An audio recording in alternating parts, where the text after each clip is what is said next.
Сәлеметсіздер ме, құрметті оқушылар? Қазір бізде қазақ тілі сабағы. Бүгінгі сабағымыздың тақырыбы балалар, көпшілік алдында сөйленетін сөздің құрылымы.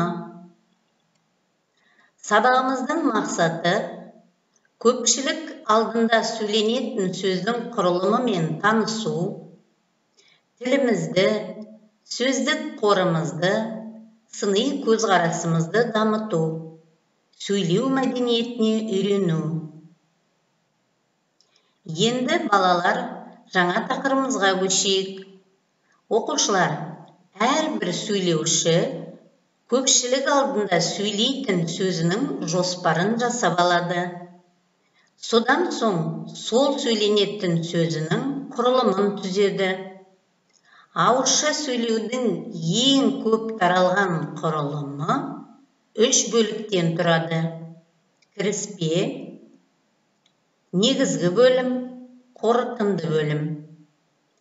Әрбір бөліктің өзіндік ерекшелігі бар. Ал енді оқушылар осы бөліктерге жеке-жеке тоқталайық. Кіріспеде тақырыптың өзектілігі, тыңдаушылар үшін маңыздылығы, айтылу мақсаты атап өтіледі және сөйленетін тақырыптың тарихы қысқаша баяндалады. Әдетте тәжірибелі шешендер тыңдаушының назарын аудару үшін тартымды сөз оралымдарын қолданады. Мысалы, құрметті әріптестер, ханымдар мен мырзалар, танысып қоялық, сіздермен кездесу мүмкіндігі туғанына өте қуаныштымын, тағы басқа. Ал кіріспеде сөздің міндеті тыңдаушының назарын сөз мазмұнына бұру, ойына түрткі жасау арқылы негізгі бөлімде айтылар тұжырымдарды қабылдауға дайындау. Оқушылар, қазір экрандағы бейне жазбаға назар аударыңыздар. Құрметті Нұрсұлтан Әбішұлы, қадірлі болашақ бағдарламасының түлектері, сіздерді мерейлі мерекелеріңізбен шын жүректен құттықтауға рұқсат етіңіздер.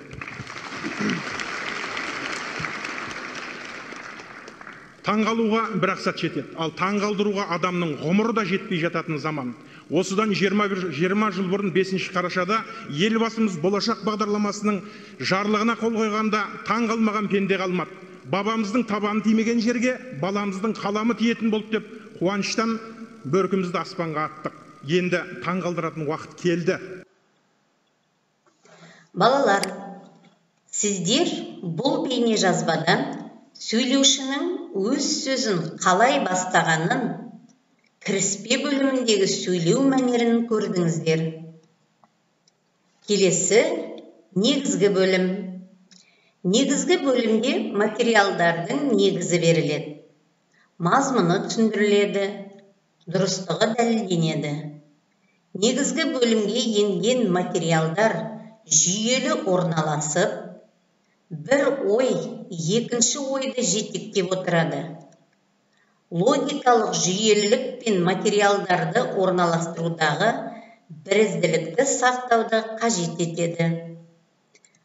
Көпшілік алдында сөйленетін сөздің құрылымының соңғы бөлімі қорытынды.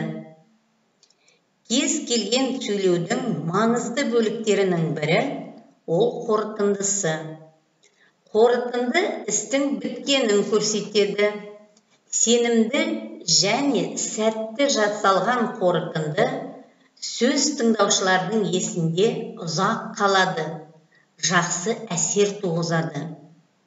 Қорытындыда сөйленген сөздердің басты ойлары қайталанады, айтылғандардан түйін шығарылады, тыңдаушылардың алдына нақты міндеттер қойылады.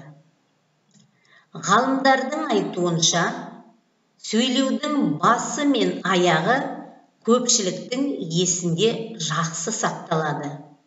Сондықтан сөйленетін сөздің кіріспесі мен қорытындысына ерекше көңіл бөліну керек. Сөйлеушінің соңғы сөзі әсерлі болу керек. Тыңдаушыларды рухтандыруы тиіс, белсенді әрекетке шақырып, жұмылдыруы қажет. Оқушылар, ендігі кезекте тағы бір бейнежазбаға назар аударыңыздар. Заманында екі батыр қырқысып жатса, бір би айтыпты дейді: арамның жолы қиқалаң, адалдың жолы төтеді, жақсы жаман әркімнің арасынан өтеді.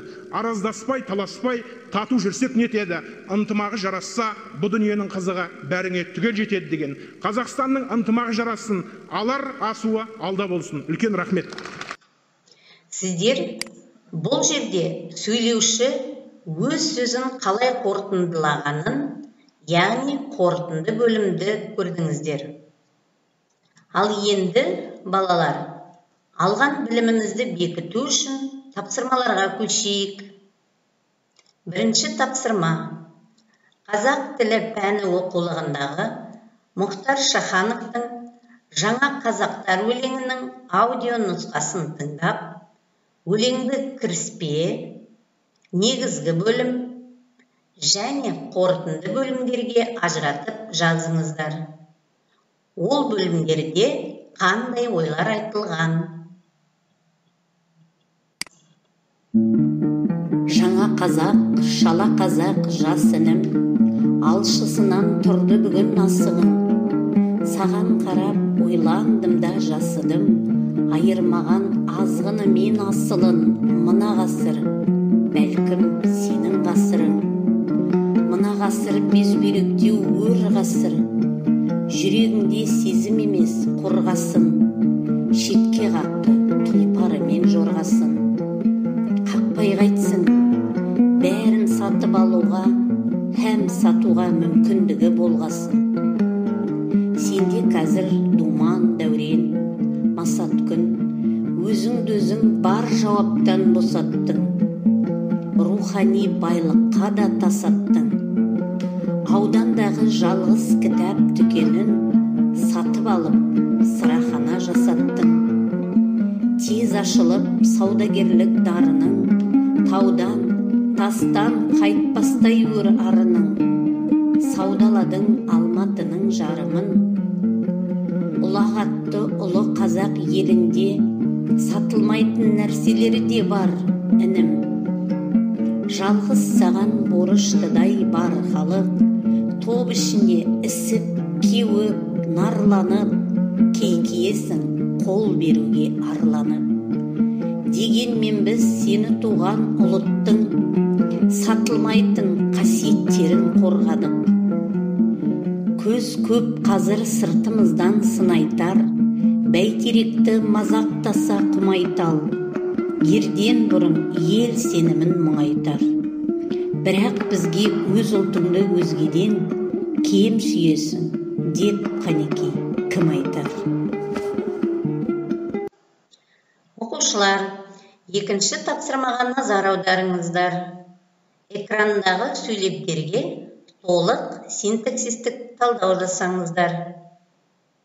Бұны қаладан алып қайтқалы барған ағайыны Байтасты да таң атар атпастан өзі оятып тұрғызып еді.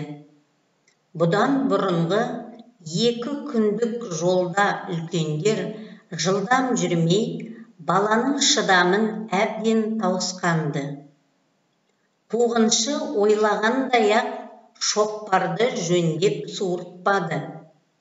Бала бестінің төбелін саз балшықпен баттастырып тұрып сылап қойыпты.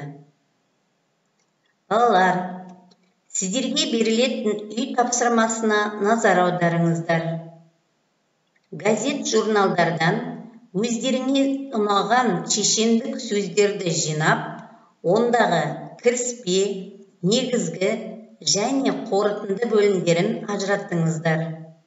Кіріспе бөлімнің жетістігі мен кемшілігін дәлелдеп жазыңыздар.